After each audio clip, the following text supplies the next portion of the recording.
Okay. अभी last time हम लोगों ने किया था इंफॉर्मेशन रिट्रीवल किया था। अब जो इंफॉर्मेशन रिट्रीव हो रही है उसको हम लोगों को रैंक करना है, बिकॉज द प्रॉब्लम इज़, अगर लेट्स सपोज वेब सर्च की बात कर रहे हैं, अगर हम लोग सर्च करते हैं, लेट्स सपोज क्या सर्च करते हैं कि अ, क्या सर्च करते हैं, लेट्स सपोज कोई भी गूगल पे कोई चीज़ सर्च करते हैं, राइट? तो एक तो चीज़ नहीं आती, राइट? मल्टीपल वेब पेजेस आते हैं। मल्टीपल का मतलब है may be thousands and thousands, not thousands लेकिन बहुत सारे आते हैं। अब कोई जो है वो टॉप पे आता है, कोई नीचे आता है, तो वो किसी ना किसी बेसिस पे रैंक कर रहे होंगे।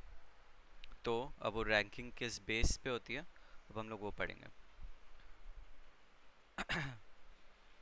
अच्छा, सबसे पहले तो कुछ पुरानी थ्योरी, अभी तक जितनी भी थ्योरीज थी वो और सारी की सारी बूलियन थी। या तो डॉक्यूमेंट्स मैच कर रहे थे या तो नहीं कर रहे थे, राइट? डॉक्यूमेंट्स में थे, वो डॉक्यूमेंट्स आ रहे थे वो वाले डॉक्यूमेंट्स, या आइदर वो वाले नहीं आ रहे थे। ओके।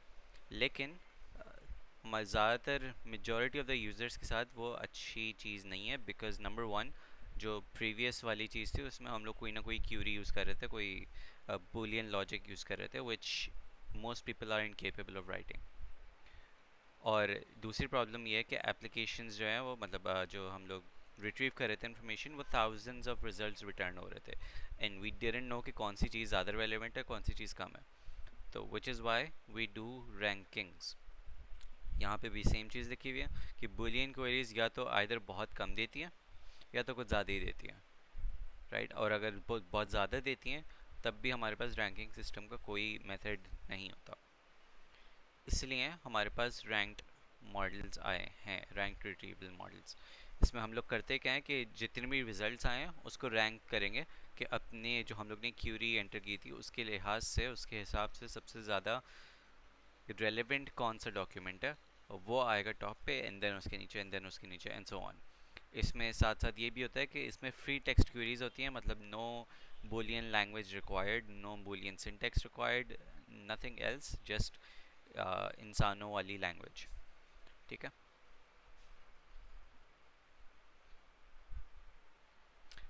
अच्छा, when a system produces a rank result set, large result sets are not an issue, right? अगर हमारे पास बहुत सारे भी रैंक रिजल्ट्स आ रहे हैं, मतलब बहुत सारे रिजल्ट्स भी आ रहे हैं हमारे पास, अगर हम लोग रैंकिंग की बात कर रहे हैं तब भी इशू नहीं है, बिकॉज हम लोग जस्ट टॉप 10 दिखा सकते हैं। सिंस दोज आर रैंक्ड, हम लोग सिर्फ टॉप 10 दिखा देंगे, डिपेंडिंग ऑन के यूज़र को कितनी चाहिए, एंड देन अगर यूज़र को अगले 10 फाइंड करने होंगे तो देन वो अगले 10 देख सकता होगा। लेकिन पॉइंट इज़ कि यूज़र ओवरवेलम नहीं हो जाएगा just by seeing the results.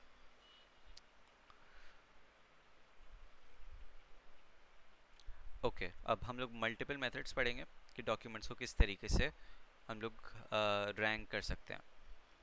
सबसे कॉमन आइडिया ये है कि जितने भी डॉक्यूमेंट्स हैं उन हर डॉक्यूमेंट को असाइन कर दो score from 0 to 1।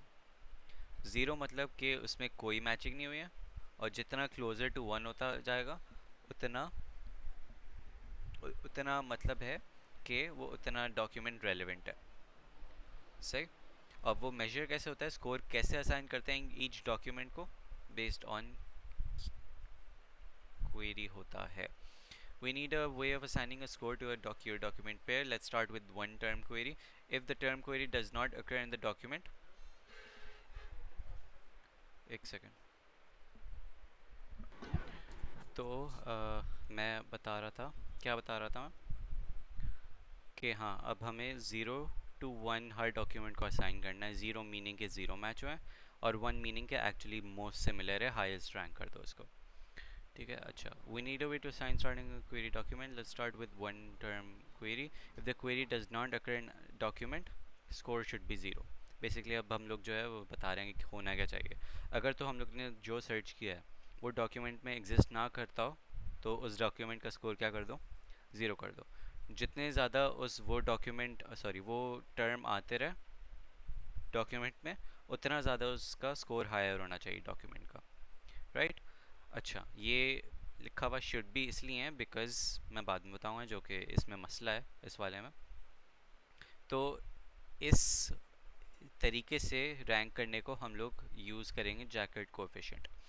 Jacket coefficient is just nothing, उसका बहुत ही बेसिक सा फार्मूला है। ये ये फार्मूला है उसका।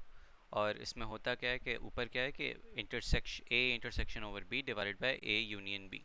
तो बेसिकली अगर मैं बात कर रहा हूँ कि अगर सिर्फ ए की बात कर रहा हूँ, तो ए मेरे पास क्या है, एक्चुअली सर्च क्वेरी है, मतलब पहला वाला सर्च क्वेरी है, और दूसरा वाला is the document I am searching in, right. तो अगर मैं सर्च लेट्स सपोज जो डॉक्यूमेंट है उसमें मेरे पास ए बी सी है, और मैं सर्च भी ए बी सी करता हूँ, तो वो कम्प्लीटली क्या हो जाएगा,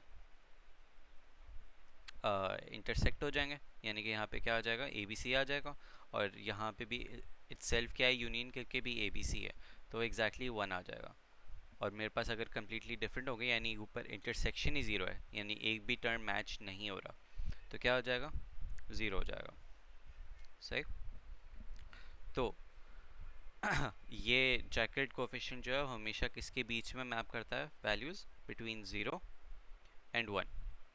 और ये बात समझ में आ गई, ये वो क्यों लिखा हुआ है, बार्स क्यों बने हुए हैं, because it's counting the length. ये बेसिकली मैच कर रहा है कि कितने वर्ड्स मैच हुए हैं divided by total length of the document क्या है।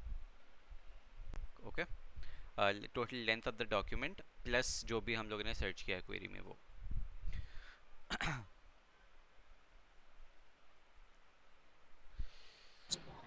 फिर से बताना, लेंथ ऑफ द वर्ड्स को कंपेयर कर रहे हैं। Length of the matching words, देखो यहाँ पे मेरे पास कितने मैच हुए हैं वर्ड्स, यानी टर्म्स कितनी मैच हुए हैं, ठीक है। सही है। यहाँ पे क्या आएगा कि जितने भी वर्ड्स हैं उनका काउंट, और वो जितने भी वर्ड्स सिर्फ डॉक्यूमेंट में नहीं है, लेट्स सपोज मेरे पास डॉक्यूमेंट में था,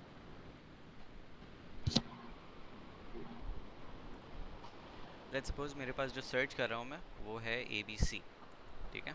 और मेरे पास डॉक्यूमेंट में इट्सेल्फ ए बी सी और डी ई है। ओके, सही है। तो आई एम नॉट श्योर कि एग्जैक्टली ये लेंथ काउंट कर रहा है या तो फिर वर्ड्स काउंट कर रहा है, लेकिन अज्यूमिंग कि ये वर्ड्स काउंट कर रहा है। सही। तो ऊपर क्या आ जाएगा, अगर हम लोग इंटरसेक्ट करें इन दोनों का, तो क्या आ जाएगा, A B C, right. A B C का काउंट यानी कि वन। Okay, okay. ये मैचिंग नंबर ऑफ वर्ड्स की बात हो रही है। अच्छा, अब नीचे जो है वो A union B, A union B में क्या आ जाएगा, A B C D E. इसकी लेंथ क्या होगी, 5। नहीं, नहीं, 2। टू, राइट, वर्ड्स की बात हो रही है, तो सिंपली हाँ। वर्ड अपॉन टू हो जाएगा, तो फिर ये हो जाएगा 0.5। और वो यूनियन क्यों किया हुआ है, लेट्स सपोज मैं यहाँ पे लिखता हूँ A B C Q W, right. ठीक तो है। वो कम मैच कर रहा है रिलेटिवली, तो इसका स्कोर कम होना चाहिए। तो एक्चुअली नीचे क्या आ जाएगा, A B C D E और क्यू डब्ल्यू, तो ये क्या आ जाएगा, 1/3 हो जाएगा ये, 0.3 थी इसलिए यूनियन लगा हुआ है। सही है। ठीक सही। नाउ इट्स पॉसिबल कि हमारे पास ये इंस्टेड ऑफ वर्ड काउंट ये actually length of letters count कर रहा हो, लेकिन सिंस ये यूज़ भी नहीं हो रहा और आई डोंट बिलीव कि ये रेलिवेंट भी है कोर्स से, तो मैं आगे जा रहा हूँ। एक्चुअल जो आगे आएगा वो टी डी एफ होगा, T D F I F. इसकी एग्जाम्पल बताई हुई है कि हमारे पास जो क्वेरी है वो हम लोगों ने सर्च किया आइडियाज़ ऑफ मार्च। जो डॉक्यूमेंट वन है उसमें था सीजर डाइड इन मार्च, और जो डॉक्यूमेंट टू था वो था द लॉन्ग मार्च, राइट। तो दोनों हमारे पास मैच हो रहे हैं, लेकिन किसका ज़्यादा हायर होगा, है। 1। चेक कर लेता हूँ। वन का कैसे, क्यों क्यों बोल रही हो, कॉन्टेक्स्ट सेम है। कैसे, मैच तो एक ही चीज़ हो रही है ना, हाँ। अगर जैकेट कोफिशिएंट काउंट कर रहे हैं। तो क्वेरी हमारे पास क्या है, आई डिस लिखा है, लेकिन हम अज्यूमिंग कि आइडियाज़ होगा। आइडियाज़ ऑफ मार्च मेरे पास क्वेरी है, डॉक्यूमेंट वन में मेरे पास सीजर डाइड इन मार्च। सही। अगर मैं इसका यूनियन निकालूं, सॉरी इंटरसेक्शन निकालूं, तो क्या इंटरसेक्ट हो रहा है इन दोनों में, सिर्फ मार्च हो रहा है, मार्च। राइट। और डिवाइड बाय क्या आ जाएगा, दोनों मिला के, तो ideas of Caesar died in, in March भी तो आएगा, जाहिर सी बात है मार्च एक ही दफ़ा आएगा क्योंकि सेट है ये। तो ये आ गया। अब इसका स्कोर क्या होगा, 1/6, राइट। ओके। अब अगर मैं नीचे वाले करूँ तो क्या आना चाहिए, सेम सेम इंटरसेक्शन तो होगा। तो March divided by ideas of the long March, right. और इसमें क्या आ रहा है, 1/5। समझ आया कैसे। तो किसका ज़्यादा हायर है कोएफिशिएंट, जैकेट कोएफिशिएंट। नीचे वाले का। तो इसमें से कौन सा हायर रैंक होगा, 2, डॉक्यूमेंट 2। ओके। बढ़ो आगे, कोई सवाल। लेकिन वैसे एक्चुअली जो है ना डॉक्यूमेंट 1 है, क्योंकि जब मैंने क्लास ली थी तो उसमें ये था कि आइडियस ऑफ मार्च जो है वो डेट होती है जिसके अंदर सीजर मरा था, तो ये डॉक्यूमेंट 1 ज़्यादा मैच करना चाहिए। करना चाहिए, राइट। लेकिन हम्म, अभी जैकेट कोएफिशिएंट के मुताबिक तो डॉक्यूमेंट 2 होगा ना। सही है, ठीक है, हाँ। सही है। तो वो इसलिए बता रहे होंगे बिकॉज ही वाज आउटलाइनिंग या इम्प्लाइंग कि इसकी इसकी शॉर्टकमिंग्स क्या जैकेट कोएफिशिएंट की। ओके। अच्छा, issues with jacket for scoring. एक सेकंड रुकना बस।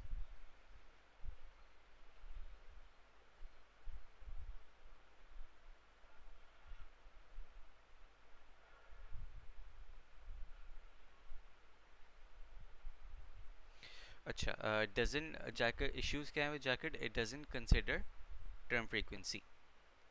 मतलब कि वो ये it doesn't consider term frequency. How many times a term occurs in a document in a, or more informative than frequent terms. Jacquard doesn't consider this information.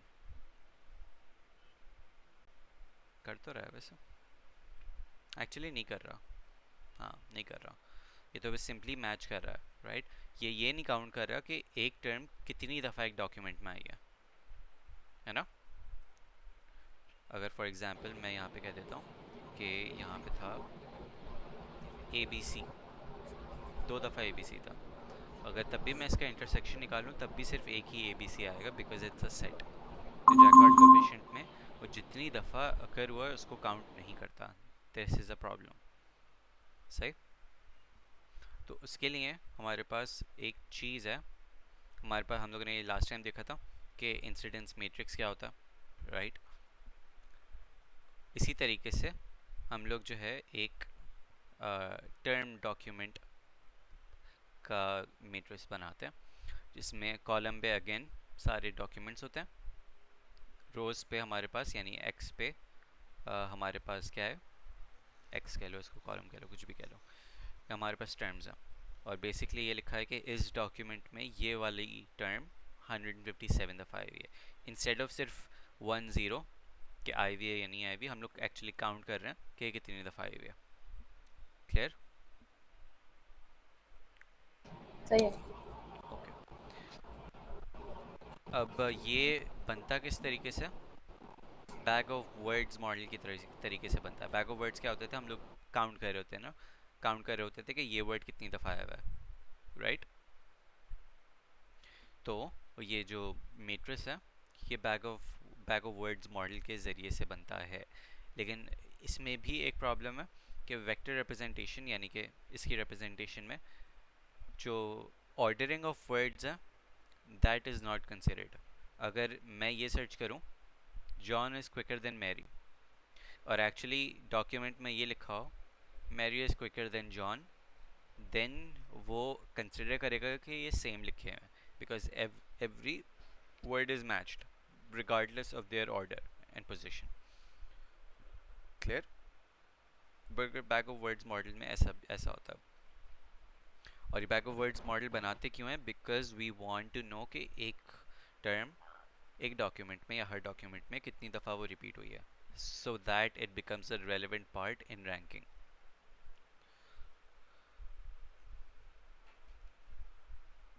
फिर हमारे पास आ जाती है ये, इसी को हम लोग कहते हैं term frequency.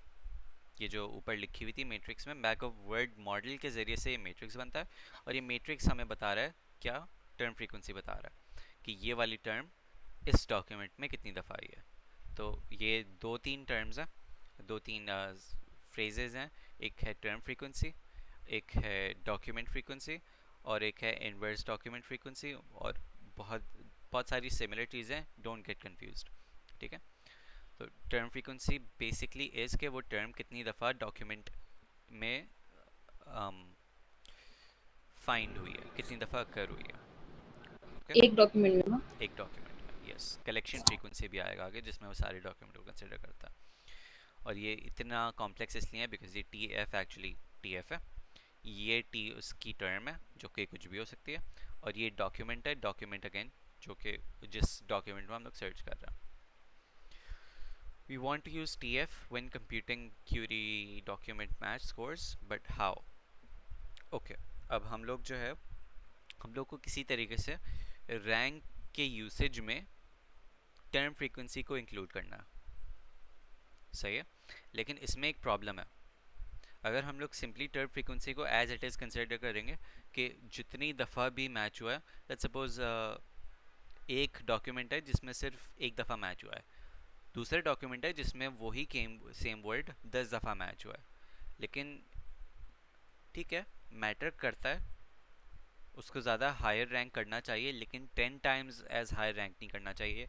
That's what it's trying to say, कि अगर तो तुम्हारे पास 10 दफ़ा अकर हुआ है और रिलेटिव टू एक दफ़ा अकर हुआ है, लेकिन दैट डज नॉट मीन कि वो 10 टाइम्स ज़्यादा रेलिवेंट है, इसलिए उसको स्केल डाउन करना है समवट। ओके, प्रॉब्लम समझ आई? हाँ। एक और चीज़ लिखी है, relevance does not proportionally increase with the term frequency, right. और जो फ्रीक्वेंसी, लॉग फ्रीक्वेंसी का वेट है बेसिकली, जो अगर हम लोग की बात की कि उसको किसी तरीके से स्केल करना है कि वो एक्चुअली वेट के लिए हम लोग यूज़ कर सकें, तो टर्म फ्रीक्वेंसी का अगर वेट निकालें, द एक्चुअल वेट जिसके जिसकी बेसिस पे अगर हम लोग रैंक करेंगे, तो उसका फॉर्मूला ये रहा, 1 plus log base 10 term frequency. Now this is, ये वाला फॉर्मूला तब है जब हमारे पास टर्म फ्रीक्वेंसी ग्रेटर देन 0 है, और अगर तो टर्म फ्रीक्वेंसी 0 है तो फिर डायरेक्ट 0। ओके, तो इससे होगा क्या कि तुम्हारे पास अगर 0 दफ़ा मैच हुआ टर्म तो वो 0 ही रहेगा, अगर तो तुम्हारे पास एक दफ़ा मैच हुआ है तो वो अगेन एक ही दफ़ा रहेगा, लेकिन अगर तुम्हारे पास 2 दफ़ा मैच हुआ है तो उसका वेट क्या हो जाएगा, 1.32 नहीं रहेगा। अगर तो 10 दफ़ा मैच हुआ है तो 2 हो जाएगा, 1000 टाइम्स मैच हुआ है तो वो उसका स्कोर 4 हो जाएगा, तो वो प्रोपोर्शनली इंक्रीज नहीं होता, जैसे होना भी नहीं चाहिए। ओके, बढ़ूँ आगे। 1 plus log 10 T F D T, ये टी एफ कहाँ से निकला था? T F is term frequency, basically जिस जो डॉक्यूमेंट में उस टर्म की फ्रीक्वेंसी है ना, ये वो है, राइट। और ये निकलता कहाँ से, ये हो सकता है तुम्हें टेबल गिवन हो सकता है तुम्हें टेबल खुद से बनाना हो सकता है तुम्हें वो उसका गिवन हो, एक पैराग्राफ गिवन हो, उसमें तुम्हें टर्म फ्रीक्वेंसी निकालनी है, राइट। एक पैराग्राफ से तो नहीं। हाँ, क्यों नहीं एक निकलेगी? पैराग्राफ। एक हाँ हाँ, पैराग्राफ निकल सकता। लिखा है, राइट, कुछ भी लिखा हम्म, हुआ है, और तुम्हारे पास वो term frequency given, sorry search query given है कि इसमें से के ए एस फाइंड करो, राइट। ठीक है। तो और एक और चीज़ है कि तो इसमें टर्म फ्रीक्वेंसी क्या हो जाएगी इसकी, 1। 1 हो जाएगी, राइट। और अगर मैं यहाँ पे भी स्पेस डाल देता तो 2 हो जाती, एंड सो ऑन। सही है। ठीक है, ये क्लियर हुआ ना। 1 प्लस लॉग ये तब है जब टर्म फ्रीक्वेंसी ग्रेटर देन 0 है, वरना तो अगर ठीक टर्म है। फ्रीक्वेंसी 0 है तो वो डायरेक्ट 0 हो जाएगा वेट। सही है। ठीक है, और डॉक्यूमेंट फ्रीक्वेंसी ना कि एक वर्ड कितनी दफा डॉक्यूमेंट्स में आ रहा है, सारे डॉक्यूमेंट्स में कितनी दफा आ रहा है? नहीं, कितने डॉक्यूमेंट्स में आ रहा है, ओके, कितने ठीक है, डॉक्यूमेंट्स में? आगे आएगा वो भी। और ये तो सिर्फ एक उसका था, राइट। ये बेसिकली था कि एक टर्म, एक वर्ड को हम लोग जो है वो स्कोर दे रहे थे। अगर हमें किसी का स्कोर निकालना है, लेट्स सपोज हमारे पास मल्टीपल टर्म सर्च किया हम लोगों ने, ये भी सर्च किया है और ये भी सर्च किया है और ये भी सर्च किया है और ये भी सर्च किया है, राइट। तो सबसे पहले हम लोग क्या करेंगे, इस पूरे डॉक्यूमेंट, अगर मल्टीपल डॉक्यूमेंट्स हैं, राइट, मल्टीपल डॉक्यूमेंट्स है, ठीक है। ये डॉक्यूमेंट नंबर 1 है, ये डॉक्यूमेंट नंबर 2 है, और बेसिकली हर लाइन पे डॉक्यूमेंट नंबर चेंज हो रहा है, अलग अलग डॉक्यूमेंट्स है। और हमें अब क्या करना है, डॉक्यूमेंट को रैंक करना है, सही। हम्म, अब हम लोग करेंगे क्या कि ये पहला जो सर्च क्वेरी हमारी, उसका पहला वर्ड लिया, उसका वेट निकाला, टर्म फ्रीक्वेंसी का वेट, सही है। पता है सही कैसे है। निकालेंगे, काउंट की और ये फॉर्मूला यूज़ करके निकाल लिया। इसी तरीके से सेकंड का भी निकाला, थर्ड का भी निकाला, फोर्थ का भी निकाला, फिफ्थ का निकाला इन अ सिंगल डॉक्यूमेंट, और जो भी उनका स्कोर होगा वो आपस में क्या कर दिया, प्लस कर दिया। ओके, मतलब के जो है के एस अगर हमने लिया तो हमने सारे डॉक्यूमेंट्स में से उसका वेट निकाला सारे और में फिर नहीं, उसको ऐड किया। नहीं, सारे में नहीं, एक में। सिर्फ ये टी एफ टी डी है ना, तो ये किसी स्पेसिफिक डॉक्यूमेंट की बात हो रही है। सबसे पहले इस ठीक है। डॉक्यूमेंट का निकालेंगे, सही है, सही है। सारे कीवर्ड्स का, मतलब कि जितने भी क्वेरी के वर्ड्स हैं, सिर्फ और सही सिर्फ है। एक डॉक्यूमेंट्स का निकालेंगे, और फिर उनको ठीक है। प्लस करेंगे तो वो सिर्फ एक डॉक्यूमेंट का स्कोर आ जाएगा। लेट्स सपोज 5.5 आया। Ranked score. हाँ, और फिर सेकंड दूसरे डॉक्यूमेंट का भी इसी तरीके से निकालेंगे, जो भी उसका स्कोर आएगा। लेट्स सपोज उसका आ गया हमारे पास 5.3, राइट। तो इन दोनों में से रैंक हायर कौन सा करता है, पहला वाला। क्लियर, ठीक है। मुझे समझ में हम्म। आया, अगर वो इधर ही हो। हाँ हाँ आ गया। कौन अच्छा, अब इसमें भी एक प्रॉब्लम है, प्रॉब्लम नहीं है लेकिन एक और कॉन्सेप्ट है जो कि इंटीग्रेट करना है हमें, ठीक है। पहले तो इसमें बताया होगा, document frequency, rare terms are more informative than frequent terms, recall stop words, consider term in the query that is a rare collection, a document containing this term is very likely to be relevant to the query, arachnocentric, we want a high weight for rare terms like arachnocentric। अब concept क्या है कि हमारे पास basically let's suppose एक बहुत rare word है, सही है, ये, ओके। ये हम लोगों ने सर्च किया, और सिर्फ ये सर्च नहीं किया, हम लोगों ने ये सर्च किया, द एरेक्नोसेंट्रिक,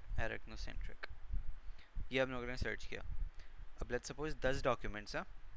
अब व्हाट डू यू थिंक कि 10 डॉक्यूमेंट्स अगर रैंडम है, 10 डॉक्यूमेंट्स, तो कौन सा वर्ड ज़्यादा उसकी फ्रीक्वेंसी होगी, इसकी ज़्यादा फ्रीक्वेंसी होगी या इसकी ज़्यादा फ्रीक्वेंसी होगी, द की होगी टेक्निकली। राइट, द की होगी, क्योंकि ये तो बहुत कॉमन है, ये तो हर हम्म। डॉक्यूमेंट में एटलीस्ट कम से कम 20-25 दफ़ा आएगा ही आएगा। हम्म। लेकिन जो 10 डॉक्यूमेंट्स है, उस 9 में से तुम्हारे पास जो है वो ये नहीं आया, राइट। लेकिन 10वें डॉक्यूमेंट में तुम्हारे पास इसकी अकरेंस थी 4 दफ़ा, और हम्म। और तुम्हारे पास द की फ्रीक्वेंसी थी, पहले डॉक्यूमेंट में तुम्हारे पास 1000 थी, राइट, और दूसरे डॉक्यूमेंट में तुम्हारे पास 10,000 थी, एंड सो ऑन।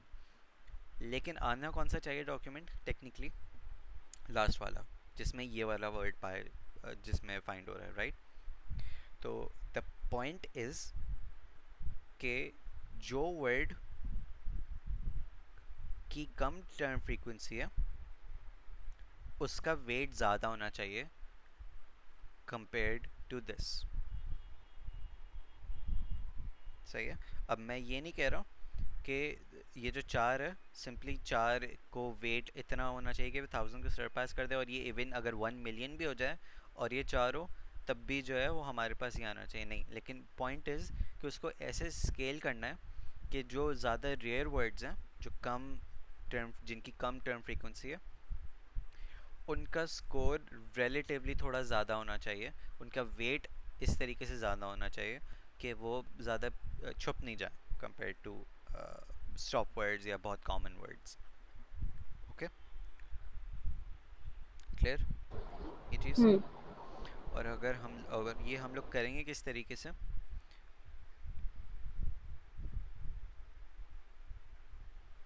ये वही वाली बात बोली हुई है, हम लोग ये करेंगे किस तरीके से, we will use document frequency to capture this, ठीक है। अभी तक हम लोगों ने क्या देखा था, टर्म फ्रीक्वेंसी देखी थी, एंड देन टर्म फ्रीक्वेंसी में भी प्रॉब्लम था। टर्म फ्रीक्वेंसी में क्या प्रॉब्लम थी हमारे पास, हम्म, याद नहीं आ रहा। मैं भी याद कर रहा हूँ, एक सेकंड। टर्म फ्रीक्वेंसी में प्रॉब्लम हमारे पास ये थी कि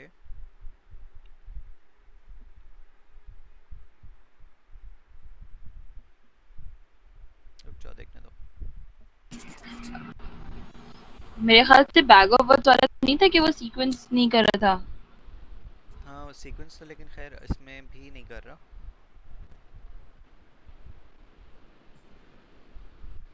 We want to care but how much that is not more relevant। हाँ हाँ हाँ, टर्म फ्रीक्वेंसी, सिर्फ टर्म फ्रीक्वेंसी में प्रॉब्लम ये थी कि लेट्स सपोज वही 10 वाली एग्जांपल कि एक डॉक्यूमेंट में 10 occurrences हैं और दूसरे डॉक्यूमेंट में एक occurrence है।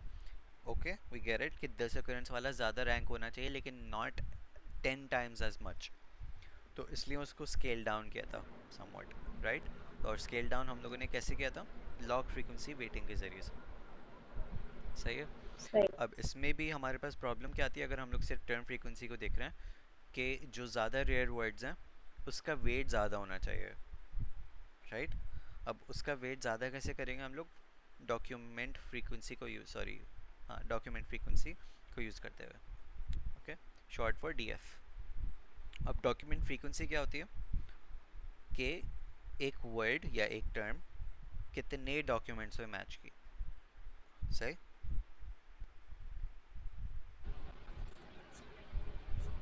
डॉक्यूमेंट फ्रीक्वेंसी का क्या प्रॉब्लम था? किसका? डॉक्यूमेंट फ्रीक्वेंसी का। डॉक्यूमेंट फ्रीक्वेंसी की प्रॉब्लम नहीं है कोई। और डॉक्यूमेंट फ्रीक्वेंसी नहीं, इज अ अभी solution to to to to accommodating rare words। Rare words, okay fine, ठीक है। ठीक है। अच्छा अब डॉक्यूमेंट फ्रीक्वेंसी तो ठीक है, राइट।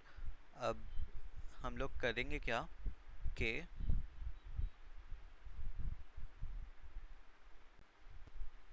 इन्वर्स क्यों ले रहा है, मुझे एक चीज़ देखने दो।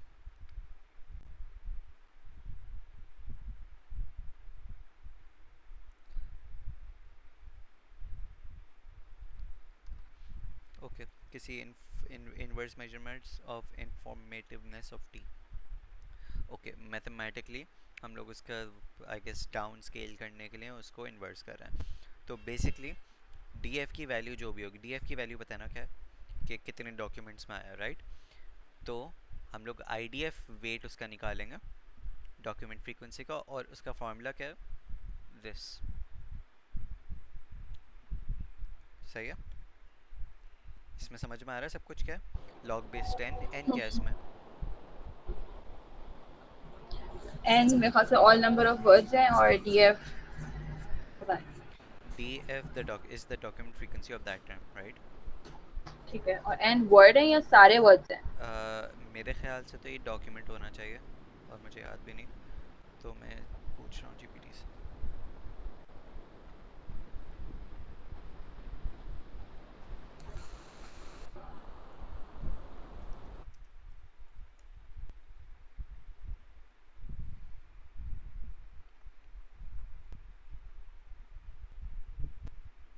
Total number of documents. सही है। टोटल नंबर ऑफ डॉक्यूमेंट्स जो कॉर्पस में है या जो रिट्रीव कराए हैं। कॉर्पस में। ठीक है, और अपॉन उनकी उनकी या एक की। उनकी नहीं, हम लोग याद रखो कि term frequency and document frequency किसी एक टर्म की निकालेंगे। ओके, टर्म फ्रीक्वेंसी किसी एक सॉरी एक डॉक्यूमेंट की नहीं कह रहा हूँ मैं, टर्म फ्रीक्वेंसी किसी एक टर्म की निकालेंगे। यहाँ पे आ जाओ ठीक है। वापस। ठीक है। अगर मैं के एस की बात कर रहा हूँ तो term frequency will be in one document, के एक डॉक्यूमेंट में उसकी कितनी टर्म फ्रीक्वेंसी है, राइट। सही है। और अगर मैं डॉक्यूमेंट फ्रीक्वेंसी की बात कर रहा हूँ तो वो बेसिकली आएगा कि एक टर्म की एक कितने डॉक्यूमेंट्स हैं? कितने डॉक्यूमेंट्स में वो एग्जिस्ट करता है, मैच हो रहा है।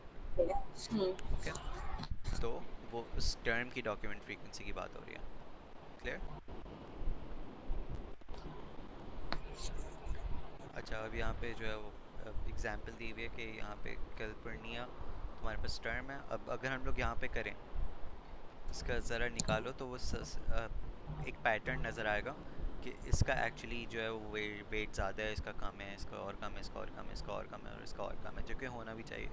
The is the stop word, और अगर कोई 1 मिलियन टाइम्स रिटर्न हो रहा है तो टेक्निकली उसका वेट कम होना चाहिए, because that is not relevant to our case.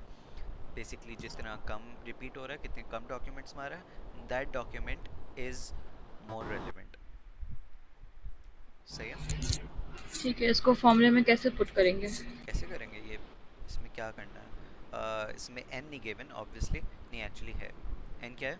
1 million oh! Documents, सही है, और फिर पट्टी करना है सिंपली, राइट। सही, ठीक है। Question, does IDF have an effect, यानी कि inverse document frequency have an effect on ranking for one term queries like iPhone? Question answer, IDF has no effect on ranking one term queries. One term queries क्या होती हैं बता? हाँ, मतलब अगर सिर्फ आईफोन लिख रही हो तो। हाँ, और आईफोन स्पेस कुछ और लिख रही हो तो वो मल्टीपल टर्म या टू टर्म हो जाती है, राइट। ओके, तो यहाँ पे बोला हुआ है कि जो आईडीएफ है, वन टर्म क्वेरीज पे नो इफेक्ट होता है, लेकिन जब IDF affects the ranking of documents for queries with at least to terms. सही है, मतलब कि तुम्हारे पास IDF affects the ranking of documents for queries with at least two term for the query. IDF weighting means occurrence of gaps much more than in the person document, then अच्छा, तुम्हारे पास जब query के अंदर दो terms होंगी, then IDF has an effect, वरना कोई effect नहीं होता IDF का। Okay, okay. एक है वो ये कि डॉक्यूमेंट फ्रीक्वेंसी जो है वो रियल वर्ड्स की सॉल्यूशन है, ठीक है? तो आईडीएफ किसका सॉल्यूशन है? कि डॉक्यूमेंट फ्रीक्वेंसी को यूज़ करने का तरीका ही IDF है, ठीक है। डॉक्यूमेंट फ्रीक्वेंसी एक कॉन्सेप्ट है, राइट। ठीक तो है। उसको हुँ, फॉर्मूले में हम लोग किस तरीके से यूज़ करते हैं, इन्वर्स, उसको इन्वर्स लेके यूज़ करते हैं हम लोग। सही है। ओके, अच्छा, collection versus document frequency. The collection of frequency T is the number of occurrences and T in the collection counting multiple occurrences, और डॉक्यूमेंट फ्रीक्वेंसी है इसके वो वर्ड कितने डॉक्यूमेंट्स में आया हुआ है। ओके, तो एक एग्जांपल बताई हुई है, हमारे पास दो वर्ड्स हैं, इंश्योरेंस एंड ट्राई। ये हम लोगों ने दो सर्च किया है, राइट। दोनों की कलेक्शन फ्रीक्वेंसी बताया गया 9। कि वो ये वाली टर्म जितने भी डॉक्यूमेंट्स में, उसमें कितनी दफ़ा कर हुई है, सारे डॉक्यूमेंट्स मिला के। Term frequency was talking about a single document, लेकिन ये सारे डॉक्यूमेंट्स को मिला के। Okay, clear. सही है। ओके, अब तुम्हारे पास जो है वो ट्राई, अच्छा, इंश्योरेंस की डॉक्यूमेंट फ्रीक्वेंसी इज़ 4000 और ट्राई की डॉक्यूमेंट फ्रीक्वेंसी इज़ 8760। अब इवन दो इनकी collection frequency is almost the same, लेकिन हमारे मुताबिक किस डॉक्यूमेंट को ज़्यादा हायर रैंक करना चाहिए, यानी किस डॉक्यूमेंट को नहीं, एक्चुअली कौन सी बेहतर सर्च टर्म है, ताकि उसको ज़्यादा बेहतर वेट मिले। रऊफ ये बताओ, कलेक्शन फ्रीक्वेंसी तो हमारे सारे डॉक्यूमेंट्स में से इंश्योरेंस कितनी दफ़ा आया ये हो गया, और डॉक्यूमेंट फ्रीक्वेंसी कैसे आई है इसकी? कि इंश्योरेंस वर्ड कितने डॉक्यूमेंट्स में आया है। कितने डॉक्यूमेंट्स में आया? अच्छा हाँ, सही है सही। सही है, तो कौन सा वर्ड बेहतर है सर्चिंग के लिए, और किसको ज़्यादा वेट मिलना चाहिए, इंश्योरेंस को या ट्राई को? ट्राई को। क्यों? कि वो ज़्यादा डॉक्यूमेंट में तो रिपीट हो रहा हाँ, है। इंश्योरेंस को नहीं, मिलना चाहिए, इंश्योरेंस को मिलना कि चाहिए क्योंकि जितने जो कम डॉक्यूमेंट्स में वो ज़्यादा रेलिवेंट है। और बेसिकली जो हम लोग ने आईडीएफ निकाला है ना, आईडीएफ ज़रा निकाल के दिखाओ। अज्यूम करो कि 10,000 डॉक्यूमेंट्स हैं और ये दोनों फार्मूला, दोनों वैल्यूज़ रखो, इन सी के आईडीएफ की वैल्यू किसकी ज़्यादा हाई आती है। कैलकुलेटर है, मैं करूँ? मैं कर लेता हूँ। 10 की पावर क्या थी, 9 थी? 10 की पावर, 10,000 10,000 बोला ना? हाँ 10,000, 10,000। एन की पावर 10,000। लॉग भी लेना होगा फिर। यस, लॉग कहाँ से आएगा इसमें? है साइंटिफिक कैलकुलेटर तुम्हारे पास अभी? मेरे पास है ही नहीं, मैं एग्ज़ाम में भी नहीं लेके गया था, उससे ज़्यादा मुझे लेना है। लॉ को छोड़ दो, ठीक आ है। गया आ गया आ गया। मिल गया लॉग, ठीक है, डिवाइडेड बाय दूसरा 8767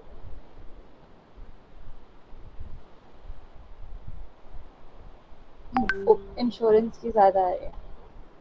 इंश्योरेंस की ज़्यादा आ रही है, राइट? और हम्म। आनी भी चाहिए, because it's more relevant in our case, क्योंकि वो कम डॉक्यूमेंट्स में आ रहा है। अगर कम सही। डॉक्यूमेंट्स में आ रहा है, दैट मीन्स कि वो ज़्यादा रेयर वर्ड है, and that's what we are trying to search actually. वही ओके। उसकी बात है, कौन सा वर्ड था ये, एरेक्नोसेंट्रिक वाले की बात। सही है। ओके। तो मींस कलेक्शन का कोई रोल नहीं होता। नहीं नहीं, कलेक्शन कलेक्शन इटसेल्फ का नहीं कोई रोल नहीं होता है, ना ही हम लोग कोई कलेक्शन फ्रीक्वेंसी यूज़ करेंगे, राइट? ये बस डिफरेंशिएट करवाने के लिए है। हाँ, हम लोग सही है। उसको टर्म फ्रीक्वेंसी को यूज़ करेंगे।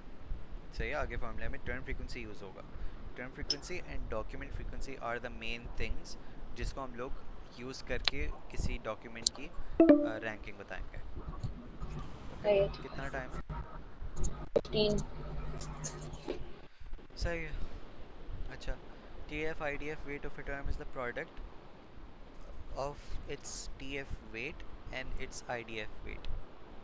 ठीक है, अब अगर हमें बेसिकली अभी हम लोग क्या कर रहे थे, मैंने यहाँ पे क्या करवाया था कि इसकी जो वेट टर्म फ्रीक्वेंसी थी वो कैलकुलेट करवाई थी, राइट? हम्म। इसकी करवाई थी, इसकी करवाई थी, इसकी करवाई थी, इसकी करवाई थी, इन सबको प्लस कर लिया था, ऐसे ही, हम्म। राइट? अब हम लोग करेंगे क्या कि इसकी हम लोग वो भी निकालेंगे, टर्म फ्रीक्वेंसी, मतलब इस फॉर्मूले में यूज़ करेंगे। टर्म फ्रीक्वेंसी की ज़रूरत से मदद से इसकी वो वेट वाली लॉग चीज़ निकालेंगे जो कि ऊपर निकाली थी, यानी कि ये वाला पार्ट, ये फॉर्मूला ऊपर आया था सही। ना, राइट? हम्म। और फिर इसी टर्म को यूज़ करते हुए हम लोग इसका क्या निकालेंगे, वो इन्वर्स आईडीएफ भी निकालेंगे। तो उसके लिए तो हमें फिर डेटा फ्रीक्वेंसी टेबल होना चाहिए ना हमारे पास, डॉक्यूमेंट फ्रीक्वेंसी, सॉरी। हाँ, वो भी गिवन होगा ना, सही है। वो मे बी गिवन ना हो, राइट? तुम्हारे पास 3 अगर पैराग्राफ्स गिवन हो, देन निकाल लोगे डॉक्यूमेंट फ्रीक्वेंसी, हम्म। राइट? एग्जाम्पल इसकी जो है वो तुमने भेजी थी ना मुझे, वो सैम्पल क्वेश्चंस, वो सॉल्व कर लेंगे तो बेहतर समझ में आ जाएगा। सही है। ओके, अच्छा, ये तो तुम्हारे पास एक टर्म के लिए था। अब क्या करना है कि सब टर्म के लिए क्या करना पड़ेगा, एक्चुअली रैंक करने के लिए क्या करना पड़ेगा कि सब टर्म्स को अब जितना भी स्कोर है उसको आपस में प्लस करना पड़ेगा। ठीक है, आगे मे बी एग्जाम्पल आएगी। हाँ, वही वाली बात है कि सबको सम कर रहे हैं हम लोग।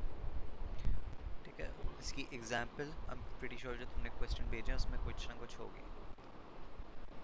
ठीक है, ठीक ओके। है।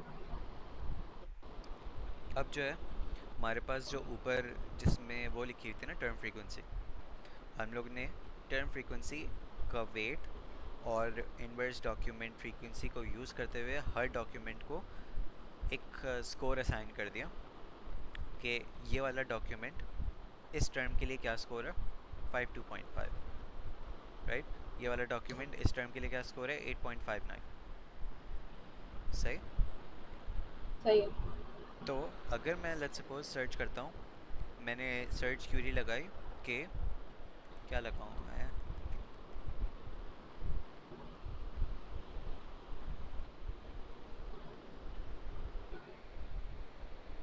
हाँ, एक काम कर लेते हैं कि मैं लगाता हूँ, मैंने सर्च किया एंटनी और वर्सल, ठीक है, first and last.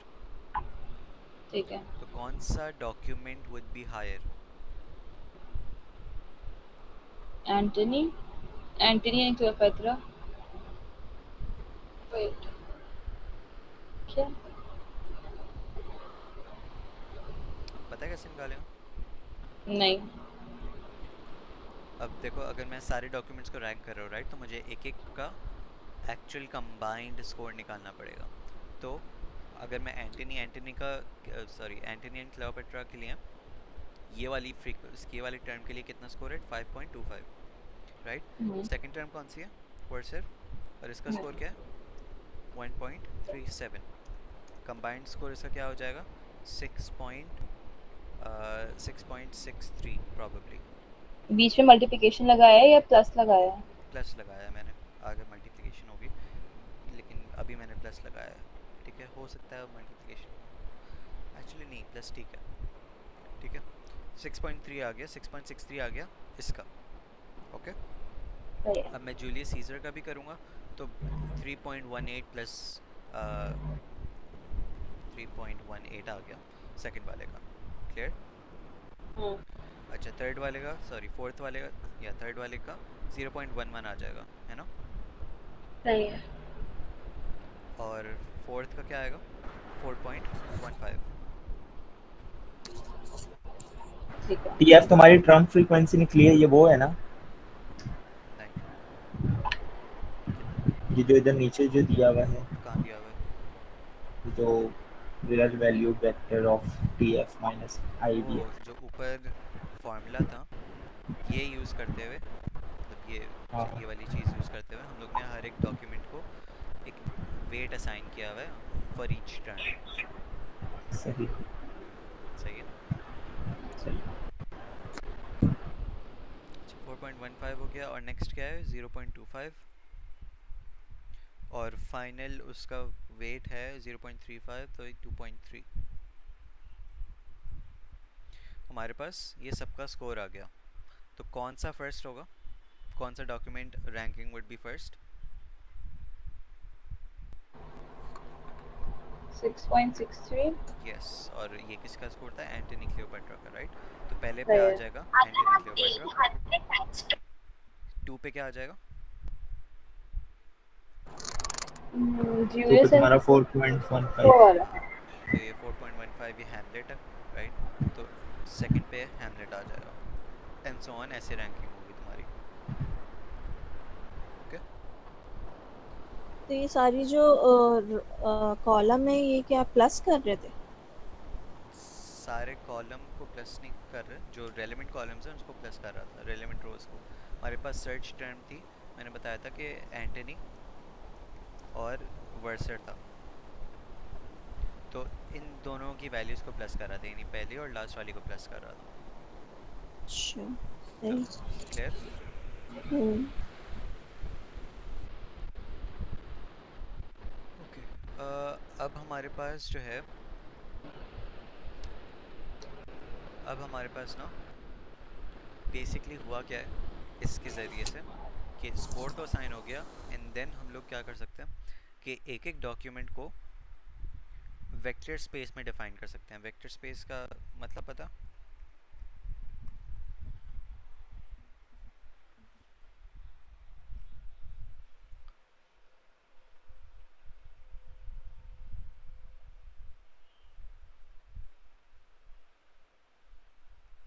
Okay, let's suppose हमारे पास क्या है, ये एक हमारे पास वेक्टर स्पेस है, राइट, ग्राफ है, और वो मल्टी डिमेंशनल है, यानी कि ये सिर्फ 2D नहीं है, वो 3D भी नहीं है, वो मल्टीपल डिमेंशंस है, जो कि हम लोग इमेजिन भी नहीं कर सकते इंसान। तो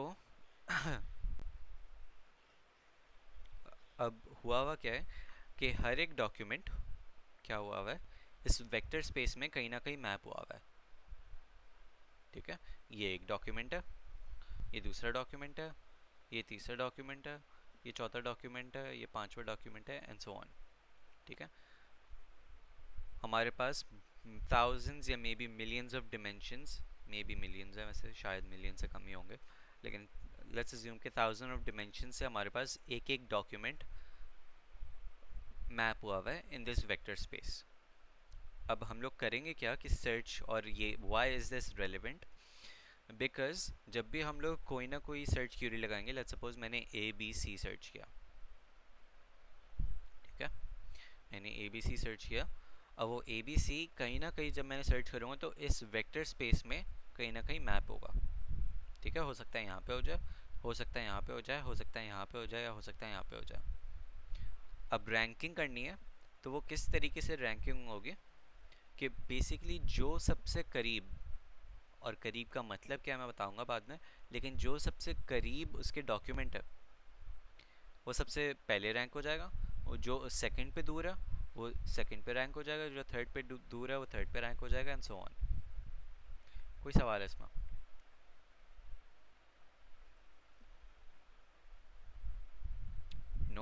आगे बढ़ो।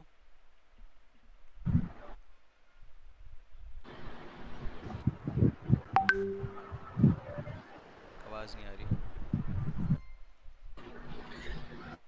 एक क्विकली समराइज कर दो कि मेरा नेट चला गया था। ओके। अच्छा, क्या कर रहा था मैं कि सबसे पहले तो हम लोग ने जितने भी डॉक्यूमेंट्स थे, ये जो हमारे पास ग्राफ बना है,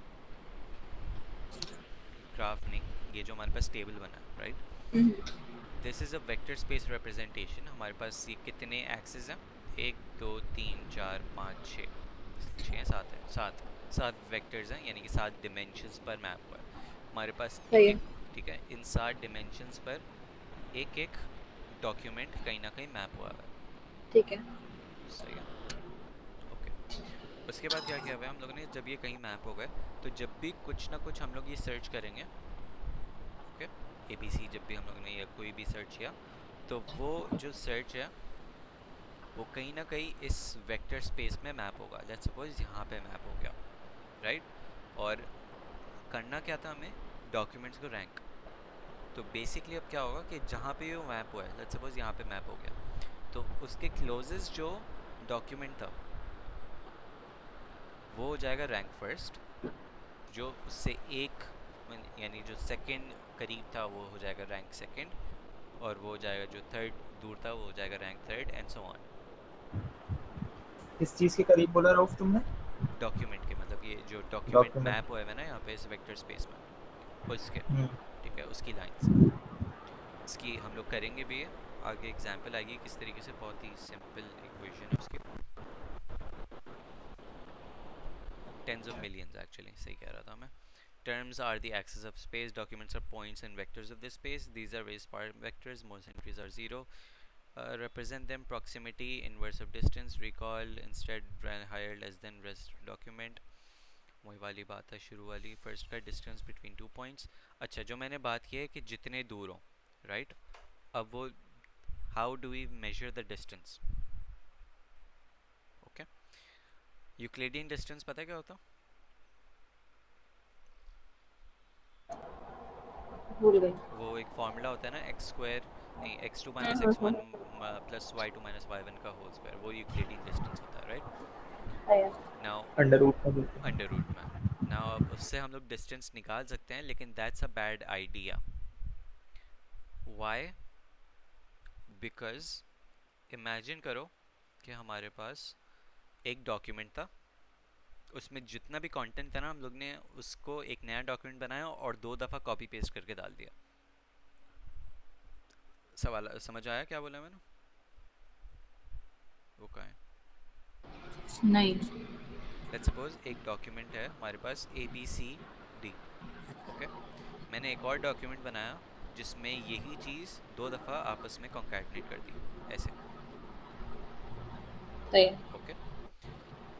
और एक और डॉक्यूमेंट बनाया मैंने जिसमें मैंने 3 दफ़ा पेस्ट कर दी, सही।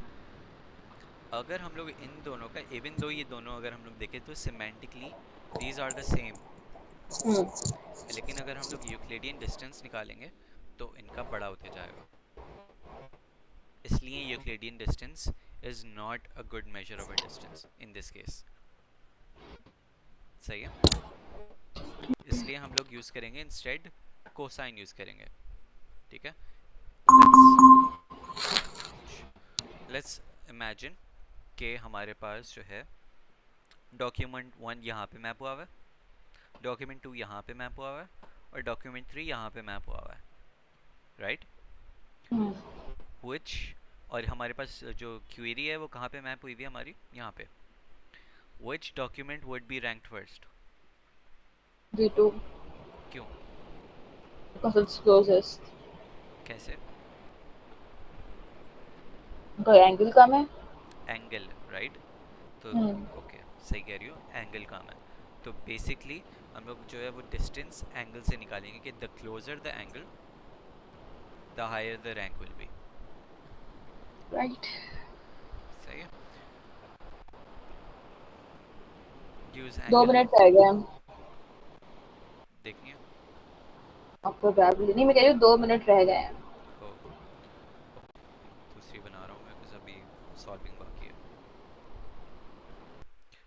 तो अभी तुमने बताया था कि जितना कम एंगल हो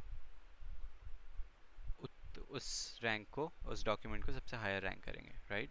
तो उसको मैथमेटिकली कैसे डिफाइन करें? बेसिकली जो भी एंगल होगा उसका कोसाइन ले लेंगे। क्यों? बिकॉज अगर एंगल ज़ीरो है दैट मीन सबसे हाईएस्ट रैंक होना चाहिए, तो वो कोसाइन ज़ीरो का क्या होता है आंसर?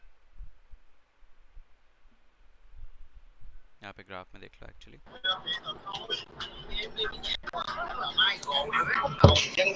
अगर एंगल ज़ीरो है और उसका कोसाइन ले तो क्या आएगा? 1, राइट? और अगर एंगल 90 है यानी कि वेरी फार, और अगर उसका कोसाइन ले तो 0। अगर 180 है तो -1 आ जाएगा। तो इसी वजह से हम लोग एंगल जो है एंगल का कोसाइन लेंगे। नाउ सबको मिला के हमारे पास अच्छा एक चीज़ होगी, लेंथ नॉर्मलाइजेशन, जो कि हम लोग कर रहे होंगे, ठीक है? लेंथ नॉर्मलाइजेशन क्या है कि जस्ट बिकॉज लेंथ किसी पे डिपेंड ना करे, यानी कि लेंथ हमारे रैंकिंग पे अफेक्ट ना करे, इसलिए हम लोग लेंथ को नॉर्मलाइज करेंगे। ओके, और लेंथ को नॉर्मलाइज का करने का फॉर्मूला इज़ वेरी सिंपल, लेकिन इसमें बड़ा अजीब सा दिया हुआ, तो कि मैं भी दिखाऊंगा। ये सारे वही हैं, इसको इग्नोर करो फॉर नाउ।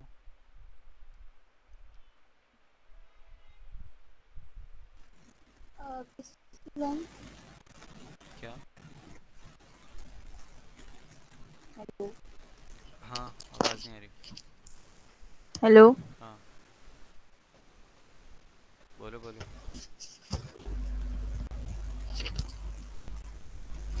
आवाज़ आ रही है मेरी? हाँ, किस चीज़ की लेंथ? वेक्टर की लेंथ। अच्छा। ठीक है, हमारे पास ये जो ग्राफ था, ये जो डॉक्यूमेंट मैप हुए थे इन द वेक्टर स्पेस, इनकी लेंथ नॉर्मलाइज करनी है ताकि लेंथ की वजह से किसी पर इफेक्ट ना पड़े उसकी रैंकिंग में। ओके, तो नॉर्मलाइज कैसे करते हैं? नॉर्मलाइज जो है वो ऐसे करते हैं। लेट्स सपोज हमारे पास जो है वो वेटिंग ये थी, सही है? वेट्स हम लोगों ने ये निकाला था। अब उसको नॉर्मलाइज कैसे किया हम लोगों ने? उसका फॉर्मूला जो है वो ये है बेसिकली। अगर तो हम लोग इसके लिए निकाल रहे हैं, इसका नॉर्मलाइज कर रहे हैं, राइट? तो कैसे करेंगे? सिंपली इसको कैसे करेंगे कि 3.06 का स्क्वायर प्लस 2 का स्क्वायर प्लस 1.3 का स्क्वायर प्लस 0 का स्क्वायर, और पूरे को क्या ले लेंगे? अंडर रूट में। ओके, और ऑब्वियसली वो करके डिवाइडेड बाय, सॉरी एक चीज़, लेट्स सपोज इसको नॉर्मलाइज कर रहे हैं, राइट? तो इसका स्क्वायर लिया, इसका स्क्वायर लिया, इसका स्क्वायर लिया, इसका स्क्वायर लिया, इसको अंडर रूट में रखा, जो भी आंसर आ रहा है उसको इससे डिवाइड कर लिया 3.06, तो हमारे पास आ जाएगा 0.789। ओके, एक और एग्जांपल बताओ।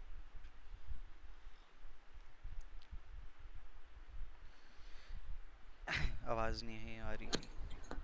हाँ हाँ, बताओ बताओ, समझ कौन सा में बताओ? थोड़ा सा। देखो लेट्स सपोज कोई भी बताओ जिसको नॉर्मलाइज करना है, कोई भी एक वैल्यू को। वैसे मुझे याद आ रहा है कि हम वेक्टर्स को नॉर्मलाइज यूनिट वेक्टर करके नहीं करते थे, क्या करते थे? यूनिट वेक्टर बनाकर। ये यूनिट वेक्टर ही बना रहे हैं, मेरे ख्याल से यूनिट वेक्टर का ही फॉर्मूला था। ओके, ये S S P A P ये सब क्या है? ये डॉक्यूमेंट्स हैं, ये हमारे पास वही टेबल है जो कि ऊपर थी, राइट? सही है। हमारे पास ये टर्म्स हैं और ये डिफरेंट डॉक्यूमेंट्स हैं, और इन डॉक्यूमेंट्स का वेट्स जो है वो लो फ्रीक्वेंसी वेटिंग से हम लोगों ने निकाल लिया, सही? अब उसको हम लोग नॉर्मलाइज कर रहे हैं। ठीक है। ओके, तो कोई भी वैल्यू बताओ जिसको नॉर्मलाइज करना, तो उसके हिसाब से। गॉसिप। क्या चीज़? गॉसिप। गॉसिप कौन सा? WH। ठीक है, इसको निकालना है ना, तो सही है। इसका फॉर्मूला क्या होगा तुम्हारे पास?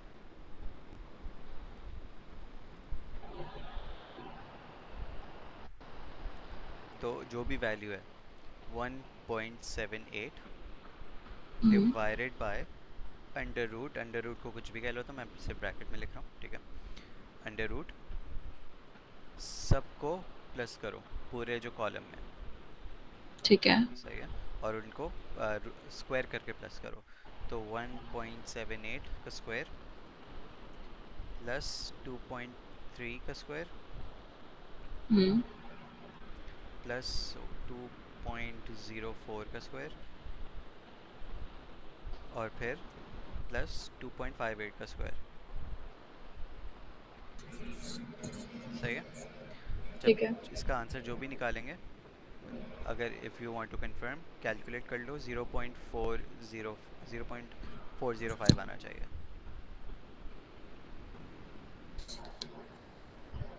और टाइम लगेगा।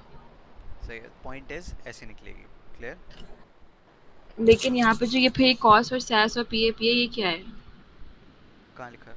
वो मैं नीचे बता रहा हूँ, ठीक है। वो अच्छा मैं तो अच्छा। सिर्फ नॉर्मलाइजेशन करने का बता रहा हूँ, अभी वो सिमिलैरिटी वाला नीचे है। और नॉर्मलाइजेशन का फॉर्मूला का है ऊपर है?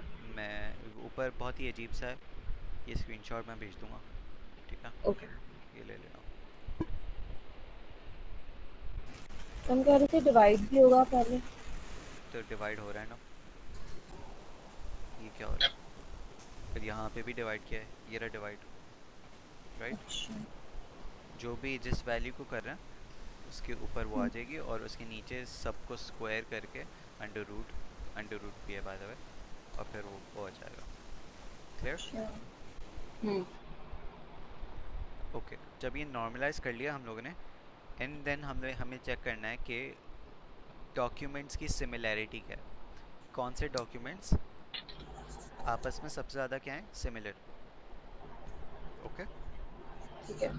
तो हम लोग क्या करेंगे, उसका फॉर्मूला क्या है, लेट्स सपोज सबसे पहले हम लोग किसकी निकाल रहे हैं सिमिलैरिटी, एसएएस और पीएपी की, सही।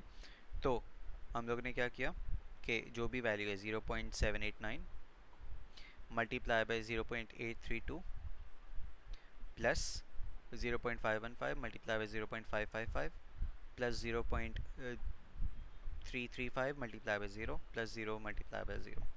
समझ में आया क्या पैटर्न चल रहा है? आ गया। ओके, जो भी वैल्यू आएगी इसके आगे 0.94। इसी तरीके से हम लोग और क्या कौन कौन से बाकी हैं पॉसिबल कॉम्बिनेशन, हम लोगों ने इन दोनों की सिमिलैरिटी निकाल ली, और फिर एस एस की डब्ल्यू एच के साथ निकालेंगे, और फिर पी ए पी की डब्ल्यू एच के साथ निकालेंगे, राइट। सही है। इन सब की निकाली, सबसे highest similarity S A S और पी ए पी की है। क्लियर? ठीक है। हम्म। तो दैट्स हाउ वी नो कि ये दोनों जो जो भी हैं documents are the most similar. कोई सवाल? और यहाँ पे स्लाइड ख़त्म हो गई, अब क्वेश्चन सॉल्व करें। नहीं। सही है, मैं इसको बंद कर रहा हूँ।